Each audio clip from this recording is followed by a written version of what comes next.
আসসালামু আলাইকুম রহমতুল্লাহি আবরাকাত। বিসমিল্লাহি আসসালাতু আসসালামু আলা রাসূলিল্লাহ। আলহামদুলিল্লাহ, সকল প্রশংসা মহান আল্লাহ পাক রব্বুল আলামিনের দরবারে। লাখ কোটি দরুদ ও সালাম জনাবে মুহাম্মদ রাসূলুল্লাহ সাল্লাল্লাহু আলাইহি ওয়াসাল্লামের উপর। আমি সর্বপ্রথম কৃতজ্ঞতা জানাই আল্লাহ তাআলার উপর, এরপর আমার পিতামাতার উপর, এরপর আমাদের প্রিয় মেন্টর স্যার জনাব ইকবাল বাহার জাহিদ স্যারের উপর।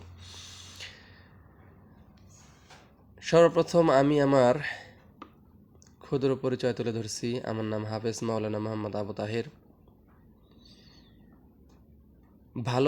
ভালোবাসার ফাউন্ডেশনে যুক্ত আছি 27তম ব্যাচ থেকে। আমার রেজিস্ট্রেশন নাম্বার 153510। নিজ জেলা টাঙ্গাইল, উপজেলা দিলদুয়ার। আমি যে উদ্যোগগুলো গ্রহণ করেছি, ইউনানি, আয়ুর্বেদিক, পলিপাস, হেজামা এবং কি হোমিওপ্যাথিক চিকিৎসা নিয়ে কাজ করতেছি।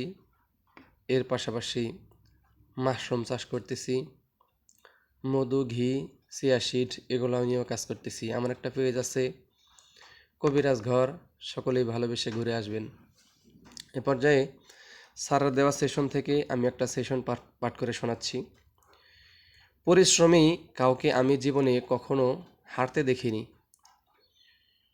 পরিশ্রমীরা দিনে দিনে দক্ষ হয়ে ওঠে এবং হারতে ভুলে যায়। থেমে যাওয়া মানে শুধু হেরে যাওয়া নয়, হারিয়ে যাওয়া। সবচাইতে বড় পরাজয় হচ্ছে হাল ছেড়ে দেয়া।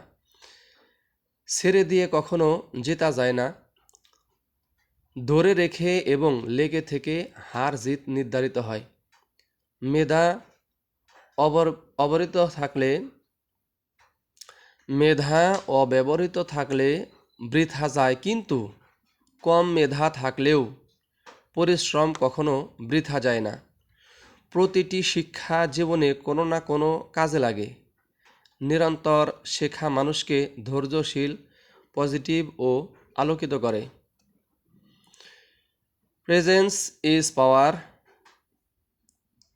সাধারণ থেকে অসাধারণ হয়ে ওঠার চর্চা, এন্টারপ্রেনিয়রশিপ নিজের বলার মতো একটা গল্প ফাউন্ডেশন।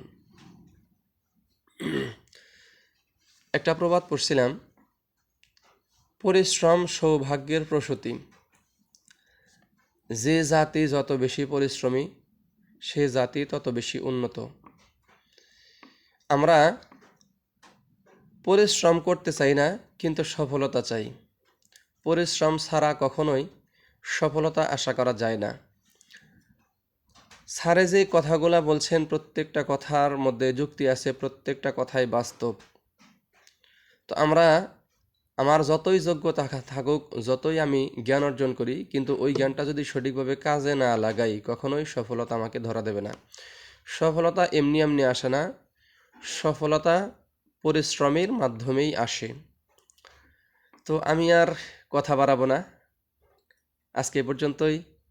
সকলের মঙ্গল কামনা করে আজকের মতো বিদায় নিচ্ছি। সকলে আমার জন্য দোয়া করবেন। আসসালামু আলাইকুম ওয়া রাহমাতুল্লাহি ওয়া বারাকাতুহু।